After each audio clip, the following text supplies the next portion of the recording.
नमस्कार दोस्तों, book audio पर एक बार फिर से आप सभी का स्वागत है।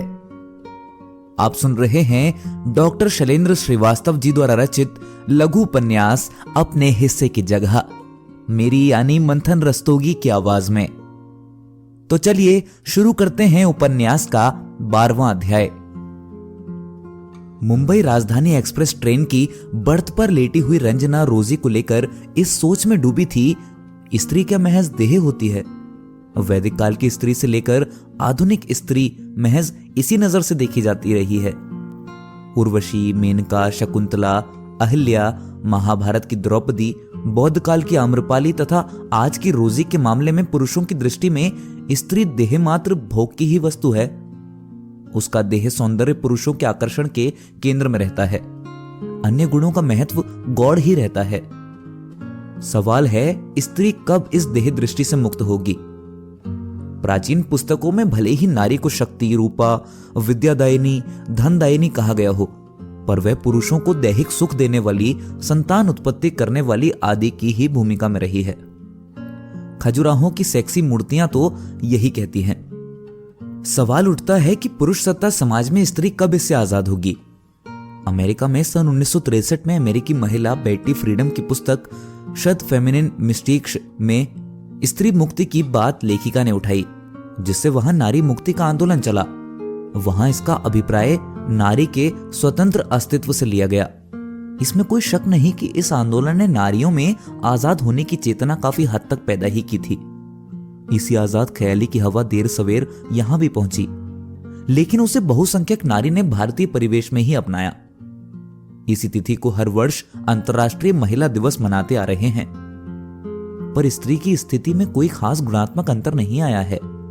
आज कुछ जागरूक नारियां भले ही अपने व्यक्तित्व को लेकर ज्यादा सचेत दिखती हैं, पर आए दिन बलात्कार, हिंसा, मर्डर के मामले में स्त्री देह ही केंद्र में है।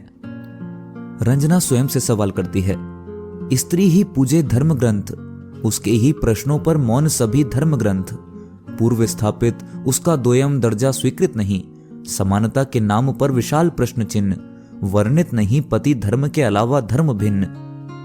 उसकी सोच समझ पर जन्मजात धर्म ही कर रहा कुठारा घात, कैसे कहे वो समानाधिकार की बात। पुरुष ब्रह्मचर्य को माना गया उपलब्धि, तो क्यों नहीं स्वीकार स्त्री की एकल उपस्थिति? मन मंथन को कविता में पिरोती रंजना को नींद आ गई। आंख खुली तो ट्रेन मथुरा क्रॉस कर रही थी। रंजना सोचने लगी कि अजय उसे स्टेशन रिसीव करने पहुंचेगा या पिछली बार की तरह उसे खुद टैक्सी कर घर पहुंचना होगा। पर शुक्र है, अजय उसे रिसीव करने प्लेटफॉर्म पर खड़ा है। गेट से बाहर झांकती हुई रंजना गहरी सांस लेती है। अजय रंजना को लेकर टैक्सी से मयूर विहार स्थित अपार्टमेंट पहुंचता है। चाबी से फ्लैट का ताला खोलकर अंदर आया तो फ्लैट में सामान अस्त व्यस्त पड़ा देखकर रंजना ने कहा, रामकली कहां है? वे अपने गांव चली गई है। बोलकर गई है कि उसका आदमी 5 साल बाद मुंबई से गांव लौट आया है, अजय ने कहा। रंजना ने कहा, हां, रामकली ने एक बार बताया था कि उसका मर्द मुंबई में कमाने गया था। वहां वह एक खोली में किराए पर रहता था। खोली एक दक्षिण भारतीय औरत की थी। उस औरत ने उसके मर्द को जाल में फंसाकर बिना शादी किए रिश्ता बना लिया। हमारा मर्द उसी की खोली में उसके साथ पति पत्नी की तरह रहने लगा। जो कमाता था उसी पर खर्च कर देता था। वह साल में एक बार गांव जरूर आता था। एक बार जब पूरे 1 साल घर नहीं आया तो गांव के दूसरे आदमी जो मुंबई में कमाने जाते हैं उनसे पता लगवाया, तो सारी कहानी पता लगी। हमारा मर्द बच्चों के लिए हर महीने घर के खर्च के लिए जो रुपए भेजता था वह भी बंद कर दिया। वह क्या करती? गांव में नाम मात्र की खेती है, उससे साल भर का गेहूं चावल बमुश्किल से मिल पाता है। आखिरकार 2 बच्चों की परवरिश के लिए ही उसने गांव छोड़कर हमारे यहां नौकरी की। यहां जो रुपये मिलते हैं उससे ही बच्चों की लिखाई, पढ़ाई तथा अन्य ऊपरी खर्चे पूरा करती है, अजय ने कहा। हां, ऐसी ही कुछ कहानी बता रही थी। रामकली ने जाते हुए कहा था कि उस दक्षिण भारतीय औरत का मन हमारे मर्द से भर गया तो बिना कारण झगड़ने लगी। एक रात गाली गलौज कर मर्द को धक्के मारकर खोली से बाहर कर दिया। आस पड़ोस ने सुलह करवाने का प्रयास किया, पर उसने मर्द को खोली में घुसने नहीं दिया। रात को वह पड़ोस की खोली में सोया। धक्का खाने के बाद उसे गांव में रह रही मेहरारू की याद आई और 5 वर्ष बाद वह गांव लौट आया है। गांव में बिरादरी की पंचायत में वे अपनी गलती पर पश्चाताप करने पर पंचों ने सुलह करवा दिया। फिर रामकली ने भी मर्द को माफ कर उसके साथ रहना स्वीकार कर लिया। वह क्या कहकर गई है, महीना 2 महीना में वापस आएगी कि नहीं? रंजना ने कहा। कह गई है कि वह उसे दोबारा मुंबई नहीं जाने देगी। गांव से वह उसे दिल्ली लेकर आएगी, यहीं झोपड़पट्टी में किराए पर लेकर मेहनत मजदूरी कर लेगा, अजय ने कहा। रंजना बात करने के साथ साथ वह अस्त व्यस्त पड़ी चीजों को सही जगह पर रखने तथा साफ सफाई पर लग जाती है। आज वह अस्पताल नहीं जाएगी क्योंकि 4 दिनों में घर की हालत काफी खराब हो गई है। उसे व्यवस्थित करने में वह काफी थक गई है। अजय अपने समाचार पत्र के कार्यालय के लिए पहले ही निकल चुका था।